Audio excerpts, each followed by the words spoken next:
Greetings. Takuda kuanswer this locus question. Question yakatorwa from a SIMSEC paper written June 2019.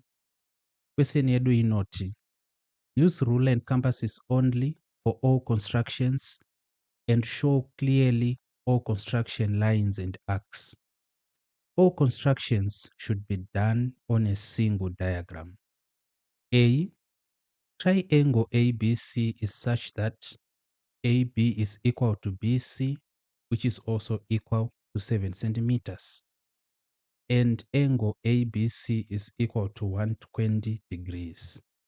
Construct part 1, triangle ABC. So zvatakadzidza palocus ndezvekuti before we get to construction, tinofanirwa kugona kuvisualize our construction. So how do we do that? Tinogadzira a rough sketch of our construction. Saka tikaverenga A iri kuti triangle ABC is such that AB is equal to BC, which is equal to 7 centimeters. Zvatinoita parough sketch yedu ndezvekuti tinouya panapa toisa 7 centimeters. So idzi ndo 7 centimeters marks edu aya. And 7 centimeters idzi dzakamirira chi? A, B. Saka zvanzi triangle ABC is such that AB is equal to BC, which is equal to 7 centimeters.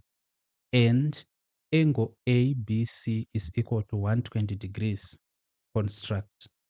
So panapa ndo pane 120 degrees because zvanzi angle ABC. So 120 degrees tinodzi sei? Tinotanga nekuisa chi? 90 degrees.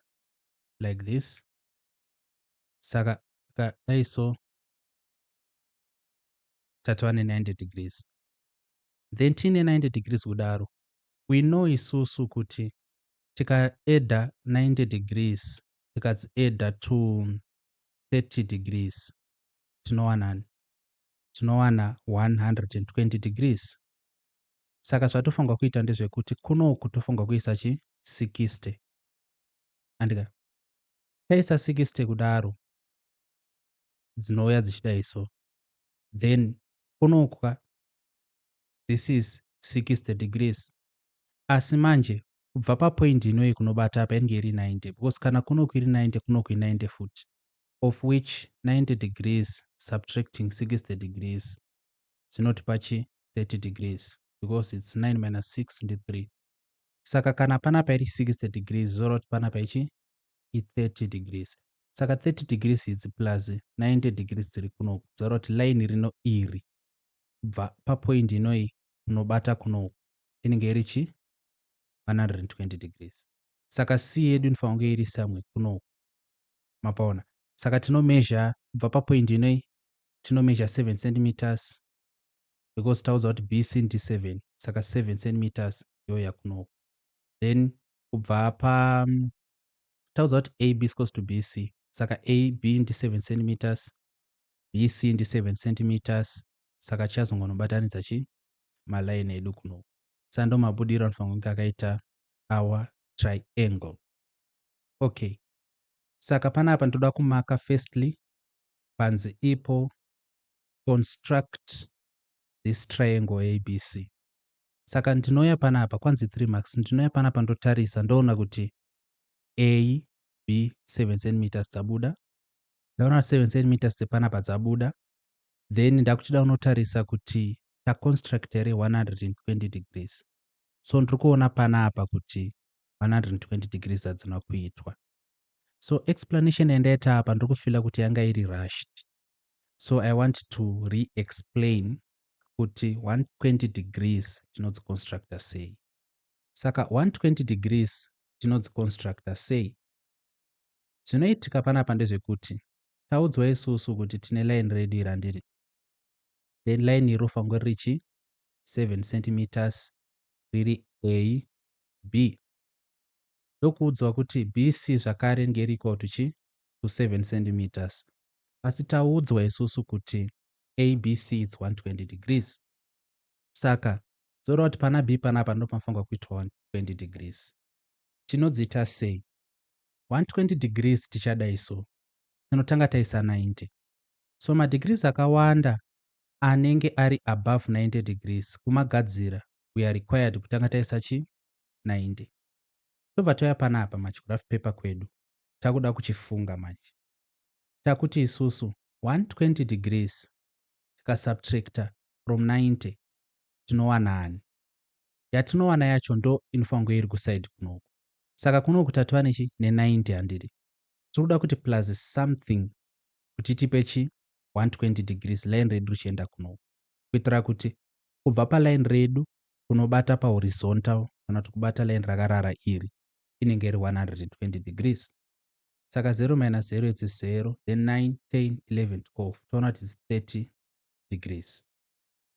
Saka zvairi 30 degrees kudaro, tiri kuziva isusu kuti panapa i90 degrees futi because angles on a straight line 180 degrees.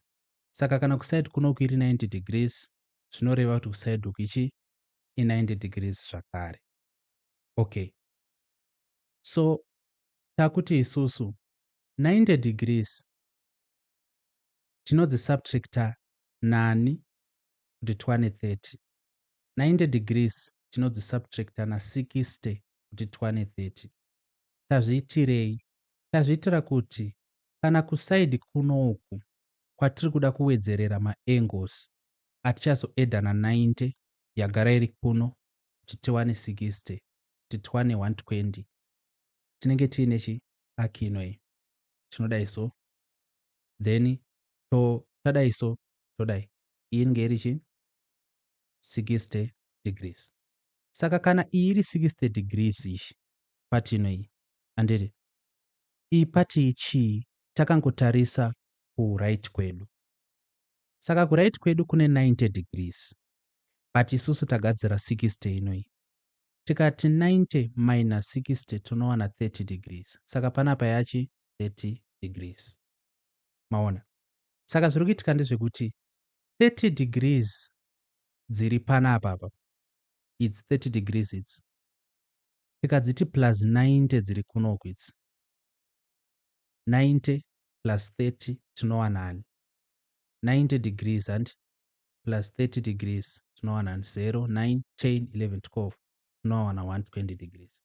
Saka kubva papoint inoi kunobata uku ndiyo chi 120 degrees.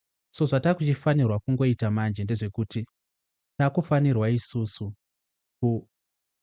kubaya panapa patagadzira arc ye7 centimeters. Toziva kuti ndo pana C panapa. Because taudzwa kuti panapa ichi 7 centimeters. Then triangle yedu ikwane tongobatanidza A nani na C. Saka aya ndo mabudiro anoita triangle yedu. Saka I hope ndatsanangura zvakanaka. Kana ndisina please refer kuma comments. Tell me through comments, ma comments section. Kana kuti tell me directly. I'm going to put my contact details panopera this video. I really want you to understand kuti 120 degrees tinoiconstructa sei. Rakatarisa working yaitwa with this student of mine. Ndinoona kuti 7 centimeters dzabuda zvakanaka, but 120 degrees hadzina kuitwa zvakanaka. Dzanchifange dziri samwe kunoku. Maona? So because of this mistake, pa 3 marks dzinoidzi, my student angowana 1 out of 3. Ende muchaona kuti zvichaaffecta mamarks. Amwe mamarks achiaffectwa because triangle yedu haina tobuda accurately. Then the bisector of ABC. Of course, pa bisector of ABC hapana mark yanowana because haana kutoisa chi 120 degrees dzacho.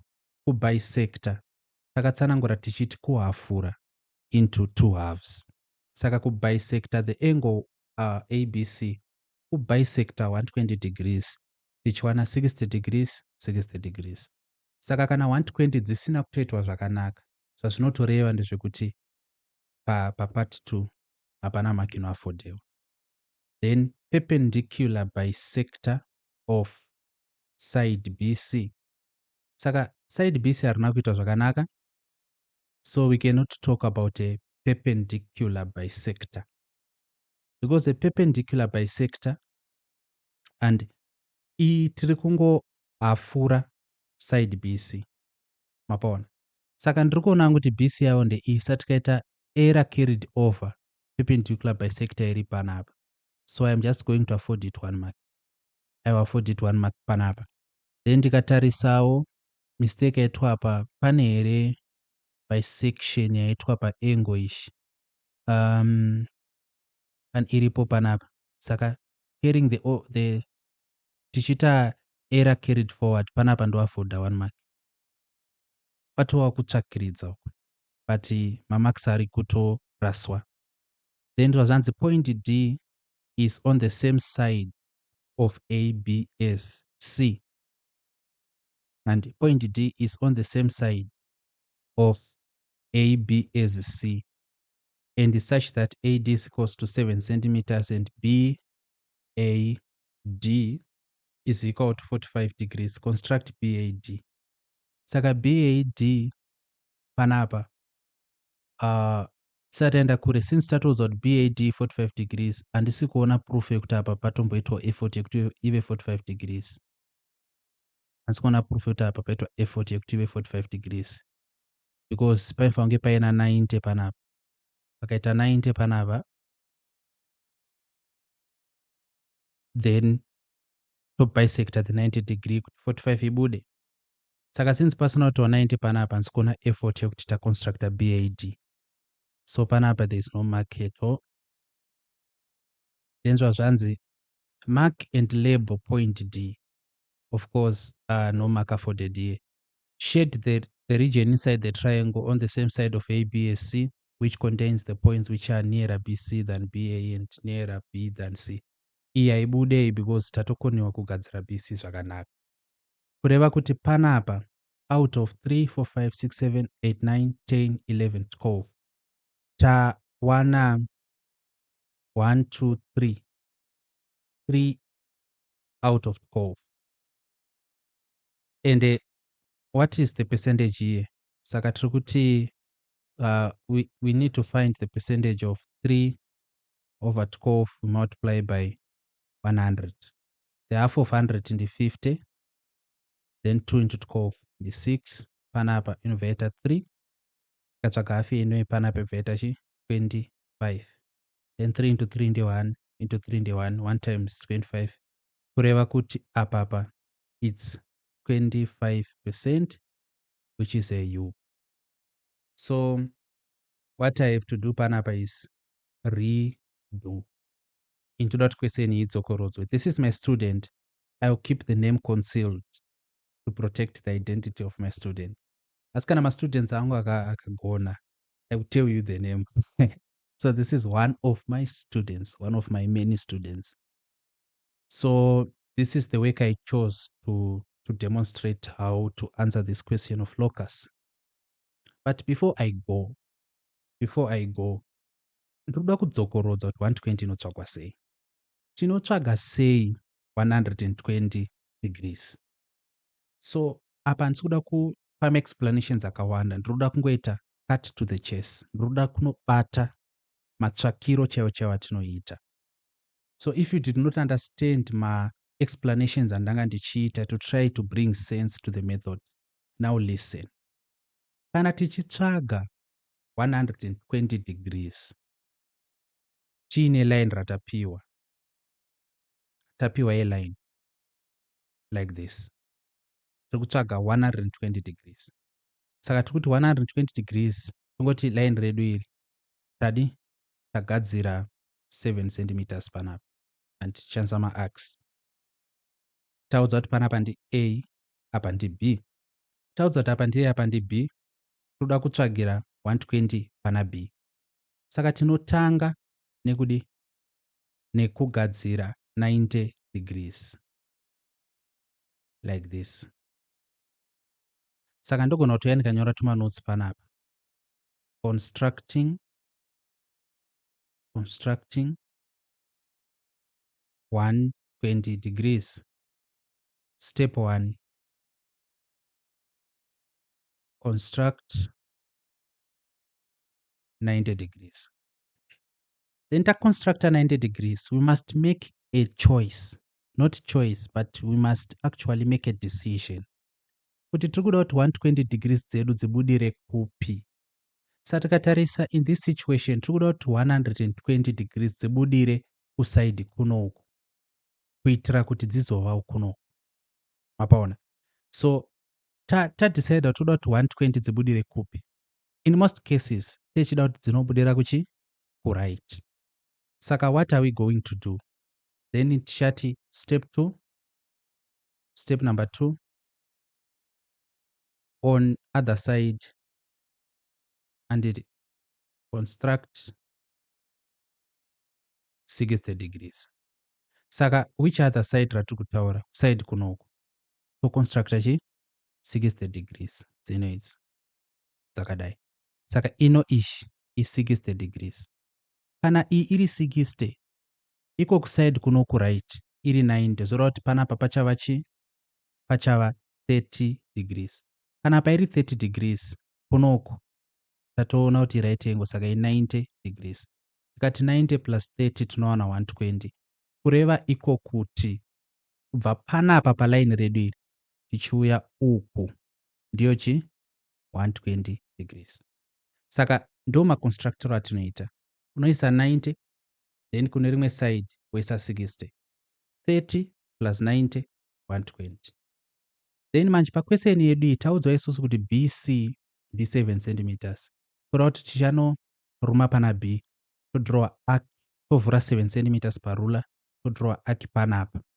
Then iyi 7 cm, iyi zvairi 7 cm, tozongobatanidza A nani naC kuti tiwane our triangle.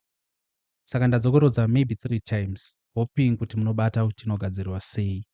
If you did not understand, please tell me ku comments section. This time ndichatotsvaga a mathematical set, ndotogara pasi ndotoiconstructa under camera, then upload here for you to see. So please tell me if you did not understand kuti inoitwa sei. Saka to my student now, please redo this question, but before doing anything, ask if you did not understand anything. Then to those who wish to be part of my students, that is vari kuda kudzidziswa neni mathematics at a very reasonable price, you can get to me on this mobile number plus 263 71046 9150. This is a Zimbabwean code. Rather, kana tiri muZimbabwe tinongoti 071 046 9150. I will take you through either syllabus A of Zimsec Maths and not syllabus B of Zimsec Maths.